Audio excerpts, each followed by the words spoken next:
Suatu hari ada seorang syekh di Arab sana. Beliau dalam ceramahnya menceritakan ada seorang anak muda yang membawa ibu kandungnya berobat ke rumah sakit. Jemaah, sampainya di rumah sakit, anak muda tersebut bawalah ibunya ke dalam ruangan dokter. Kebetulan dokternya perempuan. Kata bu dokter, silakan duduk. Pak, silakan duduk bu. Anaknya duduk, tapi ibunya tak mau duduk. Jemaah, seluruh yang ada di meja dokter, pena dicampakkan, buku dipelantingkan, semua diserahkan, alas meja dirobek-robek, anaknya digigit, jilbabnya ditanggalkan, anaknya pun pakaikan jilbabnya terus, anaknya digigit. Dokter heran dan bertanya, wahai anak muda, ini siapa? Kata anak muda, ini adalah ibu kandungku, dokter. Ini ibu kandungku. Sejak kapan dia seperti ini? Sejak lahir, dokter, sampai hari ini. Kok bisa engkau ada? Gimana ceritanya? Ya, kakek saya dulu, bu dokter, nikahkan ibu saya dengan seorang laki-laki yang kurang bertanggung jawab. Saya lahir ke dunia, dia tinggalkan saya beserta ibu saya. Sejak kapan kamu rawat ibumu? Sejak kecil, bu dokter. Mau mandi saya mandikan, siang malam pagi dan petang saya sibuk mengurus ibu saya, termasuk membawa dia hari ini kepada engkau, wahai dokter. Jadi ibumu gila? Ya, ibu saya gila, dokter. Kata bu dokter, bagaimana mungkin engkau merawatnya sebegitu hebat, nah, sebegitu luar biasa, sementara ibumu gila, sampai kapanpun dia tidak akan pernah tahu bahwa engkau anaknya. Kata anak muda tersebut, jemaah Jumat, bu dokter, ibu saya tidak akan pernah kenal, tidak akan pernah tahu siapa saya, bu dokter. Tapi Allah tahu bahwa saya anaknya, bu dokter. Allah tahu bahwa saya anaknya, dan saya wajib berbakti kepadanya. Itu bukan perintah dokter, bukan perintah ulama, bukan perintah ustadz, bukan perintah rasul, tapi mutlak perintah Allah. Wa qada rabbuka alla ta'budu illa wa bil walidaini ihsana. Mutlak, dokter. Dokter tundukkan kepala serta meneteskan air mata, jemaah. Kata bu dokter, sudah banyak nasihat yang masuk di telinga saya, nak. Sudah banyak kiai, sudah banyak ustadz ulama yang menyampaikan nasihat begitu lantang, nak, tapi belum pernah masuk ke batinku, nak. Tapi ketika engkau jawab dengan jawaban yang sungguh penuh dengan hikmah, masuk ke batinku, meneteslah air mata ibu dokter, jemaah. Ibunya gila, tapi penuh bakti kepada ibunya. Jemaah sekalian yang dimuliakan Allah, waktu yang sangat singkat ini paling tidak bisa kita ambil iktibar dari cerita seorang pemuda kenyataan ini. Ibu kita mungkin tidak gila, jemaah.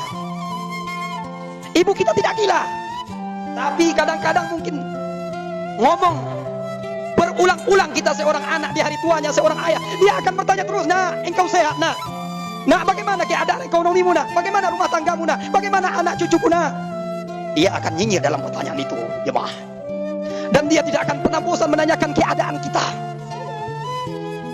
Tapi kadang-kadang anak yang sudah mulai mewah ekonominya, sudah mulai meningkat prestasi statusnya di kantornya, di tempat kerjanya, menengok orang tua jarang, melihat, memperhatikan, memeluk tubuhnya yang sudah mulai rapuh, tangannya yang sudah mulai berkeriput, tapi sulit kita sentuh, jemaah.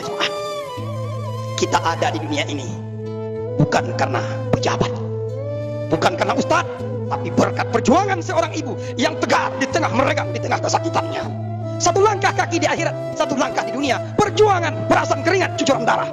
Yang penting kita lahir di dunia, jemaah. Kalau seandainya ibu dokter di saat kita lahir seluruhnya sama, bu dokter tanya, bu, kalau seandainya ibu selamat, anak ibu mati, bu. Tapi kalau anak ibu selamat, ibu mati. Seorang ibu yang mulia yang kita cintai itu, pasti dia jawab, biar saya mati, bu dokter, yang penting anak saya selamat. Biarlah saya tidak makan, yang penting anak saya kenyang, bu dokter. Biarlah saya tidak pakai baju baru, yang penting anak saya pakai baju baru. Biarlah hidup banting tulang perasan keringat siang malam pagi dan petang, tidur tak nyenyak, istirahat tak nyaman, yang penting anak saya sekolah, yang penting anak saya pendidikan, biar tidak malu mencemehkan oleh kawannya. Tapi hari ini kita sudah pendidikan, hari ini kita sudah tegar, sudah berdiri tempat injak kita sendiri. Lupakah kita di tetesan keringatnya sampai hari ini, sampai dunia kiamat, jemaah Jumat?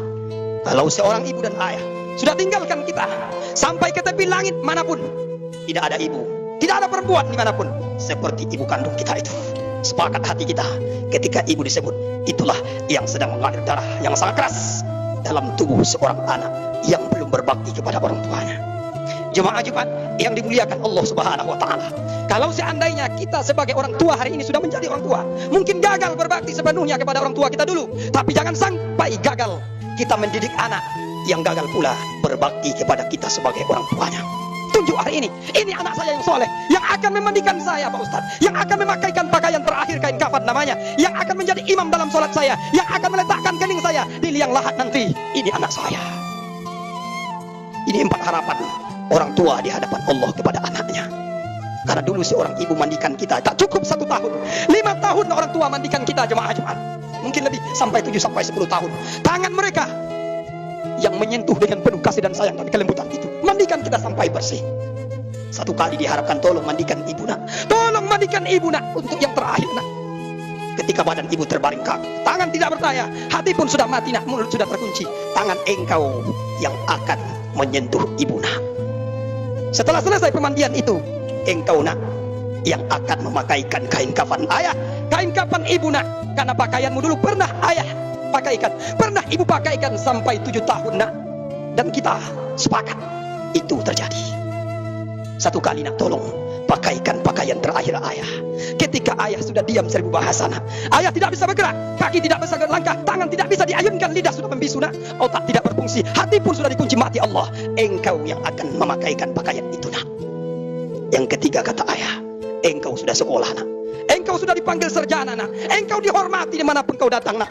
Tapi kehormatan itu tolong berikan segelintir untuk ibu nak. Engkau yang menjadi imam dalam sholat jenazah ayah, dalam sholat jenazah ibu nak. Itulah yang ditunggu oleh orang tua jemaah Jumat sekalian. Yang terakhir, tangan ibu nak yang lembut itu dulu, di pangkuan kehangatan kasih sayang ibu, engkau tidur dengan nyenyak dulu nak. Tak bisa kau tidur dalam keadaan berbaring ibu, biarlah ibu tidur dalam keadaan duduk nak. Biar ibu tidur dalam keadaan berdiri, yang penting engkau tidur di pangkuan kehangatan kasih sayang seorang ibu nak. Tolong letakkan dengan tanganmu yang lembut itu ibu nak. Tolong letakkan dengan tangan pumpulan nak. Kepala ayah, badan ayah kau gendengkan di liang lahat itu nak. Maka itulah harapan seorang orang tua.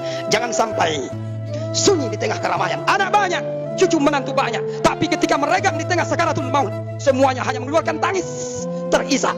Tidak ada satupun yang mampu mengucapkan la ilaha illallah. Kata anak, masuk saya itu sampai di telinga ayah.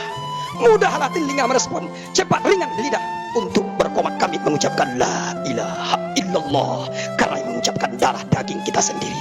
Kesimpulannya, mari kita tentukan hari ini. Jangan bilang terlambat, tidak ada kata terlambat. Sebelum nyawa sampai tenggorokan, tegaskan nasihat kepada anak. Engkau nak menjadi anak soleh, engkau menjadi anak soleha yang akan menunaikan perlu yang 4 itu. Faktabir ya ulil absar la'allakum turhamun.